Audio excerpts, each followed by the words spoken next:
I was staring at my computer monitor when the announcement came through. Isabel Kerrigan, our 23-year-old summer intern who'd been with the company for exactly 11 weeks, was receiving the quarterly performance bonus. My quarterly performance bonus, $72,000 that should have been mine after I'd shattered every sales target they'd set for me this year.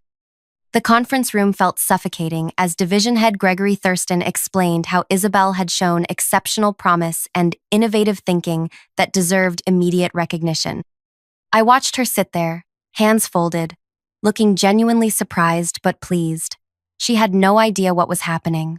None of us did, really, except for Gregory. I'd worked at this major technology consulting firm for 4 years. 4 years of staying late, taking weekend calls from frantic clients, and turning around impossible projects that nobody else wanted to touch.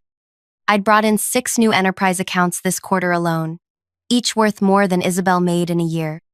The bonus was supposed to be automatic for anyone who exceeded their annual targets by more than 30%. I'd exceeded mine by 68%. But there I sat, watching someone else collect my reward, while Gregory painted this picture of meritocracy and fresh perspectives. The worst part wasn't even the money. Though $72,000 would have meant finally paying off my student loans and maybe taking my first real vacation in 3 years. The worst part was how carefully orchestrated this felt, how prepared Gregory seemed with his explanations about investing in tomorrow's leaders. After the meeting, I lingered near the elevator bank. Isabel approached me with genuine concern written across her face. "Selene, I hope you know I had no idea about any of this," she said quietly. "I feel terrible that you didn't get recognized too. You've been so generous with your time, teaching me everything." I looked at her earnest expression and felt something shift inside me. She really didn't know. She wasn't part of some conspiracy. She was just a young woman who'd gotten caught up in something much bigger than herself. "Congratulations, Isabel," I told her, meaning it more than she could have understood. "You absolutely deserve recognition for your hard work." That evening, I did something I rarely do anymore. I called my sister Erin. "They gave away your bonus?" Erin's voice crackled through the speaker as I paced around my apartment. "Selene, that's insane. Can't you file a complaint with HR?" "It's more complicated than that," I said, staring out at the city skyline. "I think I know why this happened." During my first week training Isabel, she'd mentioned growing up in Millbrook Falls, population 8,000. It struck me as an unusual place to be from, so remote that I'd never heard of it. Then, 2 weeks ago, I'd overheard Gregory on a personal call talking about visiting his mother in Millbrook Falls for her birthday. Same tiny town, same impossible coincidence. I'd started paying attention after that. Gregory and Isabel had a familiarity that went beyond professional mentorship. They shared inside jokes about local restaurants and knew the same handful of families.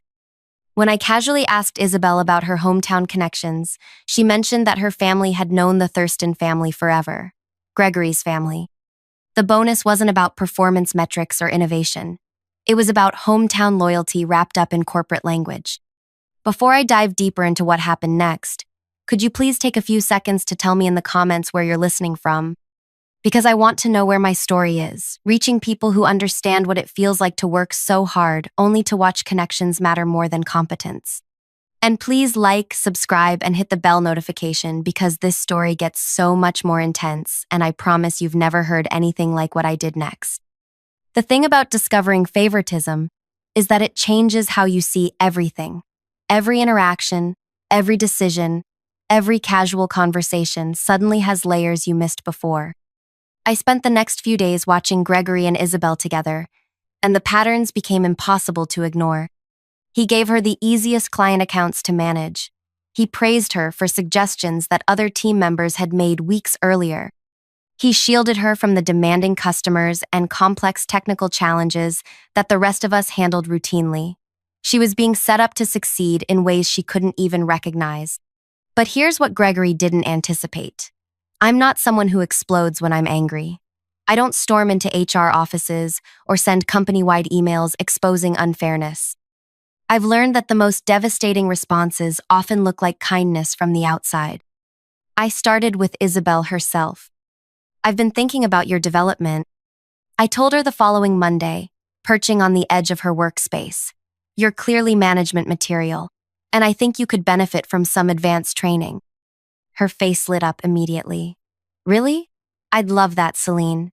You're honestly the smartest person on this whole team."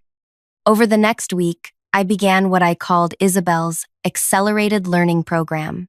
I taught her our most sophisticated client management techniques, the complex analytical frameworks that took me 2 years to master, and the intricate technical specifications that even senior consultants struggled with. I showed her how to build comprehensive project timelines that accounted for every possible variable. I explained the nuanced relationship dynamics between different departments within our biggest client organizations. I walked her through advanced negotiation tactics that required deep industry knowledge and years of relationship building experience. Isabel absorbed everything eagerly, taking detailed notes and asking thoughtful questions. She had genuine intelligence and impressive determination. Under normal circumstances, she might have developed into an excellent consultant given proper time and mentorship. But these weren't normal circumstances. Gregory had decided she was ready for major responsibilities immediately, based not on her actual capabilities, but on his personal affection for her family. I began recommending Isabel for increasingly complex assignments. When a demanding client requested someone to handle their software integration project, I suggested Isabel would be perfect for the challenge. When we needed someone to present our quarterly analysis to the executive board, I proposed that Isabel had exactly the fresh perspective they were looking for. Gregory approved every recommendation enthusiastically. He was so pleased to see his protégé receiving opportunities that he never questioned whether she was actually prepared for them. Meanwhile, I made another strategic adjustment to my own work habits. For 4 years, I'd been the person who stayed late to fix problems that emerged after hours. I'd taken calls during weekend family gatherings and answered urgent emails while sitting in restaurants. I'd volunteered for overtime projects, covered for colleagues during their vacations, and absorbed extra responsibilities whenever departments were understaffed. I'd become so reliable that my contributions had become invisible.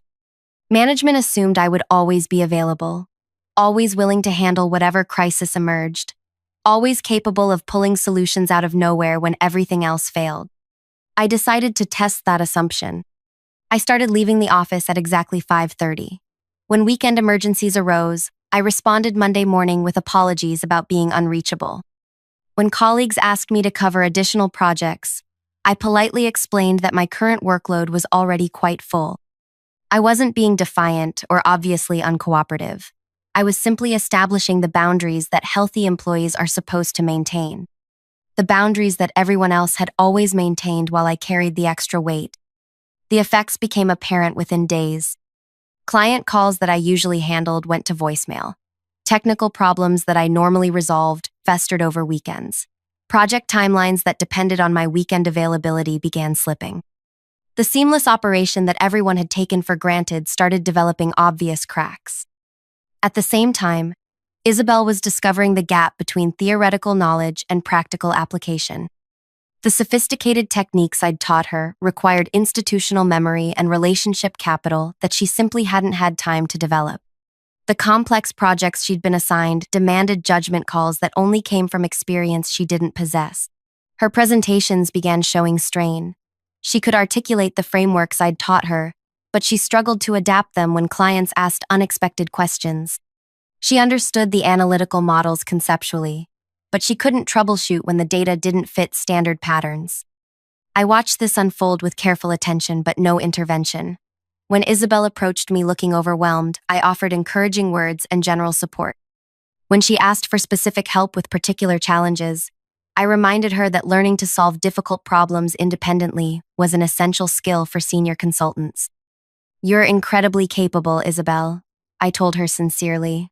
"I have complete confidence that you'll figure out the best approach." Gregory began looking increasingly concerned as small problems accumulated into larger issues. Projects that should have run smoothly hit unexpected complications. Clients who had been satisfied started expressing frustration about delayed responses and incomplete solutions. The division's reputation for seamless service began showing wear. He approached me during the 3rd week with barely concealed desperation.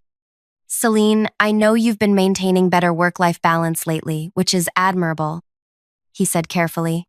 But we're facing some urgent situations that could really benefit from your expertise. I listened thoughtfully to his list of mounting crises. Each one was a problem I would have solved automatically in the past, working whatever hours were necessary to maintain the department's flawless reputation. Those do sound challenging, I agreed. I'm confident the team will find effective solutions. Isabel has been doing such impressive work lately. Gregory's expression tightened slightly. Isabel is still developing her skills. These situations require someone with more experience. I understand your concern, I replied. Unfortunately, I'm completely committed to my current projects for the next several weeks. Perhaps you could consider bringing in external consultants for the additional capacity.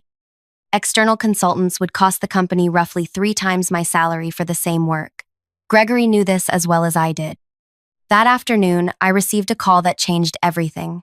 Diana Westfield from Apex Strategic Solutions had been trying to reach me for months about a senior consultant position. I'd been politely declining her approaches because I valued stability over opportunity. This time, I listened carefully to her offer.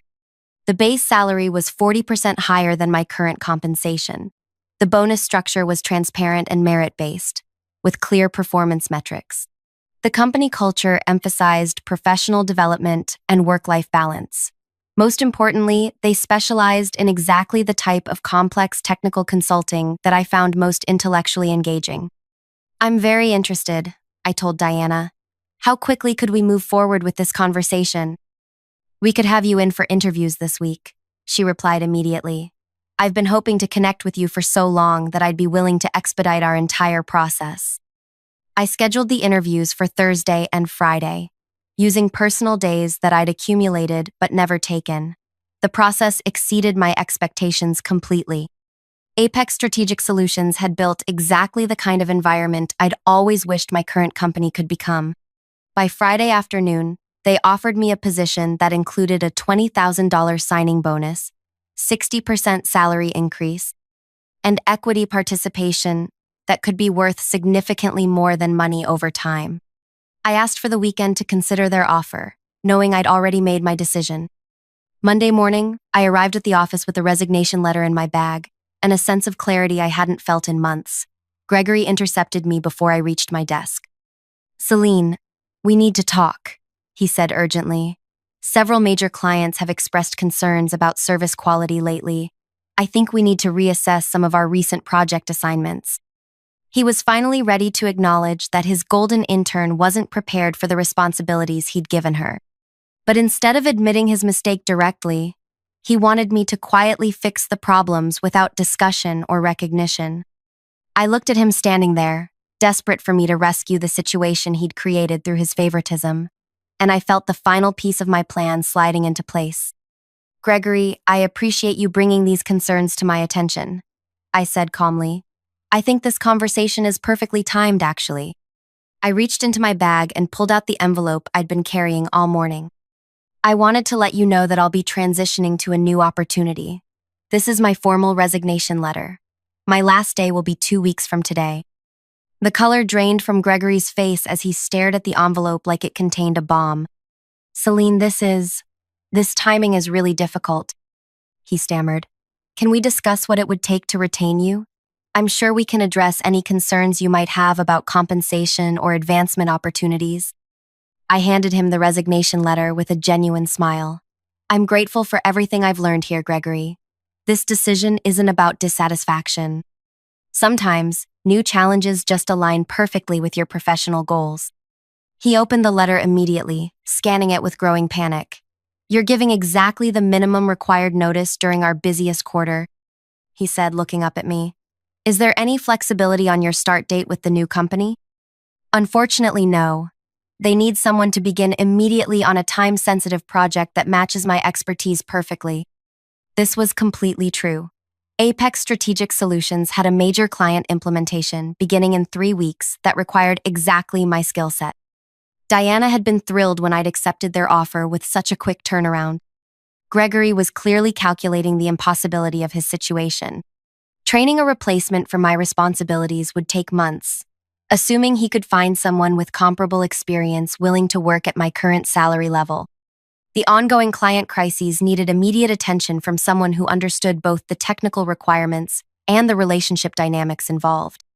Most importantly, he was realizing that his decision to give my bonus to Isabel had created the exact circumstances that made my departure so devastating. "Selene, I want to be completely transparent with you," he said, lowering his voice. "I think there may have been some miscommunication about the quarterly bonus allocation.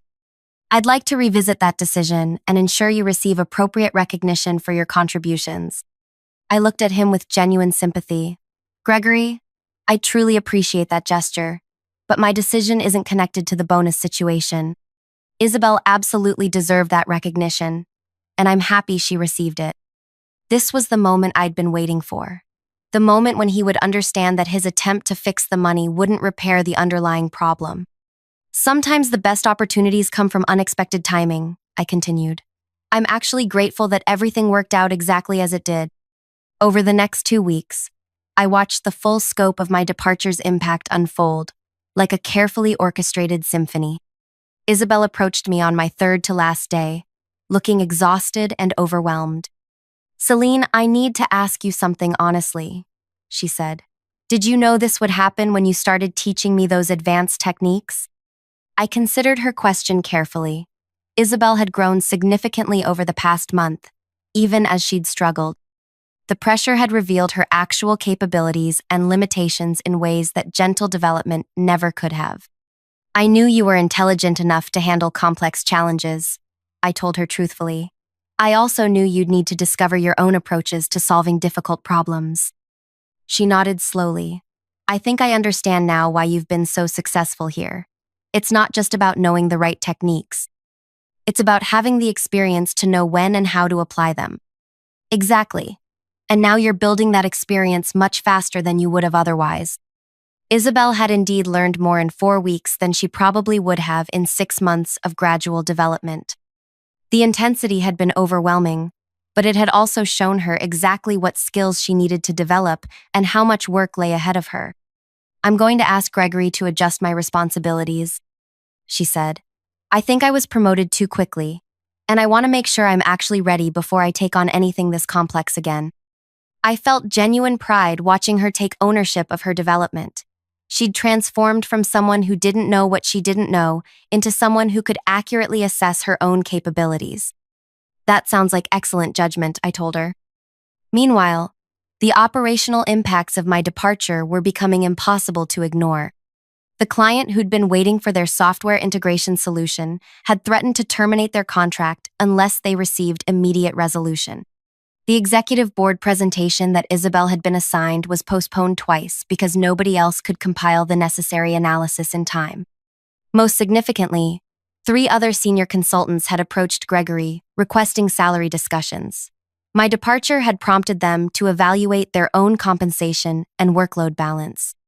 They'd started wondering why they'd been accepting below-market salaries while handling above-average responsibilities. Gregory found himself facing not just the loss of his most productive team member, but a potential exodus of experienced staff who were suddenly questioning the department's compensation structure. On my final Friday, Gregory requested a private meeting. "Selene, I want you to know that I recognize the mistakes I made," he said. "The bonus decision was influenced by factors that shouldn't have been relevant. You deserved that recognition, and I let personal considerations cloud my professional judgment." I appreciated his honesty more than he probably realized. "I respect you for acknowledging that, Gregory. Those kinds of decisions are difficult, and I understand the pressures you face." "Is there anything I can do to change your mind about leaving?" he asked. "A counteroffer, additional responsibilities, a commitment to more transparent recognition processes?" I considered how to respond. Gregory was genuinely trying to make amends, but he was also discovering the consequences of prioritizing favoritism over competence. "I think this transition is beneficial for everyone involved," I said finally. "You'll have the opportunity to restructure the team in ways that better support long-term success. Isabel will be able to develop her skills at a more sustainable pace, and I'll be taking on challenges that align perfectly with my professional goals." Can I ask where you're going? Apex Strategic Solutions. They specialize in the complex technical consulting that I find most engaging. Gregory's expression shifted to something approaching admiration mixed with regret. They're our biggest competitor in the enterprise consulting space, he said quietly. You'll be working on exactly the types of projects that you've always handled best here. That's exactly why the opportunity was so appealing. What Gregory didn't know was that Diana had been recruiting me specifically because Apex had been losing potential clients to our company. My reputation in the industry was strong enough that several enterprise customers had chosen our firm primarily because they wanted to work with me personally.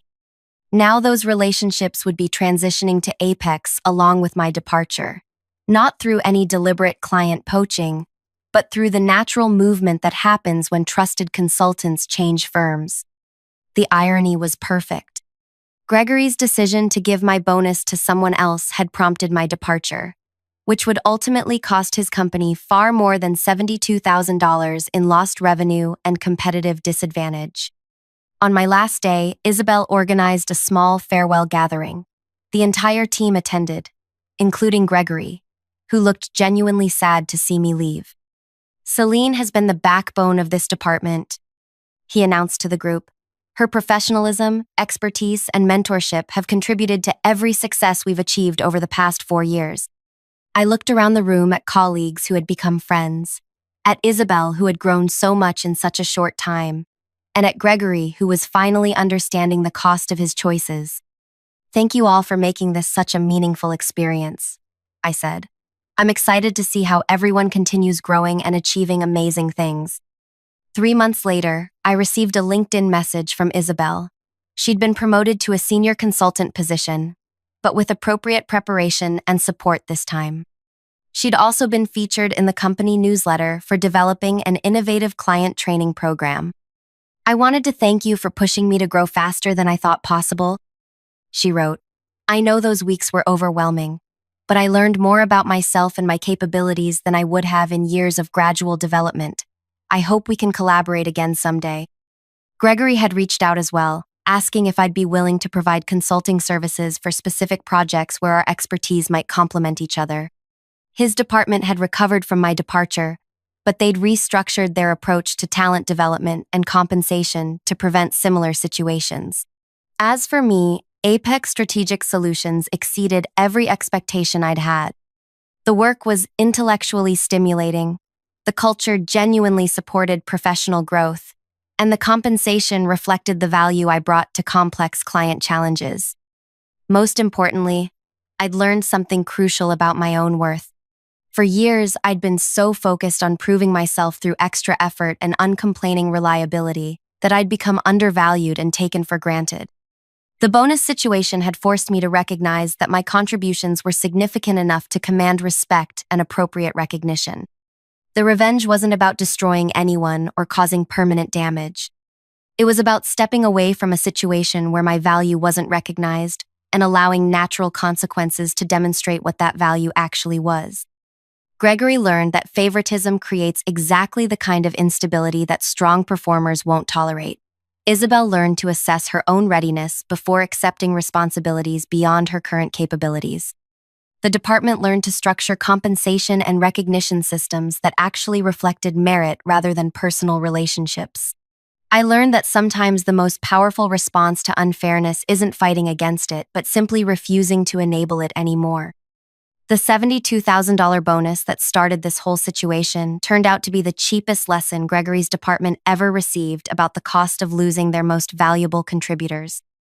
And honestly, watching everything unfold exactly as I'd anticipated was more satisfying than any amount of money could have been. If this story resonated with you, if you've ever felt undervalued or overlooked despite your contributions, please hit the like button and share your own experiences in the comments. Sometimes we need to hear that other people understand what it feels like to watch connections matter more than competence. Subscribe for more stories about finding your worth and refusing to accept less than you deserve, because your value doesn't depend on other people recognizing it. You get to decide when enough is enough.